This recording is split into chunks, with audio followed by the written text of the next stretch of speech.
মুসলিম হোক অমুসলিম হোক, যান। অসুস্থ হইলে একটু আপেল নিয়ে যান, আঙ্গুর নিয়ে যান, কমলা নিয়ে যান, তাদের সাথে ভালো আচরণ করেন। ইসলামের বিউটি দেখে, সৌন্দর্য দেখে অবাক হবে, নসিব ভালো হলে কোনোদিন কালিমা পড়ে মুসলমান হয়ে যাবে। ঠিক কিনা বলেন?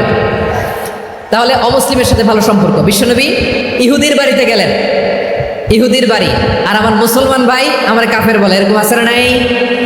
হ্যাঁ, মুসলিমরা দেখতে পারে না, সহ্য করতে পারে। বিশ্বনবী সাল্লাল্লাহু আলাইহি ওয়াসাল্লাম ইহুদির বাড়িতে গেলেন, এটা একটা শিক্ষা।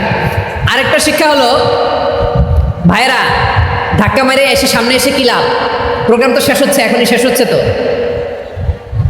এই যে আমাদের বকশি ভাই ওয়াদা নিল, হাত তোলালো, মিম বলে এত কথা বললো, তো আমি জেলায় জেলায় যে খালি হাত নাড়াই তোমাদের জন্য নাকি? হ্যাঁ, হাত নাড়াই শুধু।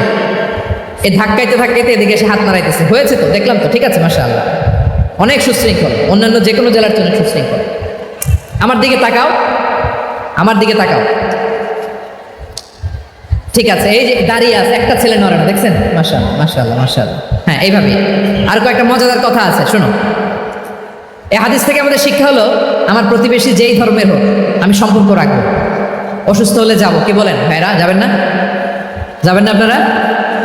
আচ্ছা, 2 নম্বর শিক্ষা হলো, বিশ্বনবী সাল্লাল্লাহু আলাইহি ইসলামের খাদেম ছিল ইহুদি, এতদিন খেদমত করলো, একদিনও বিশ্বনবী ওর কালিমার দাওয়াত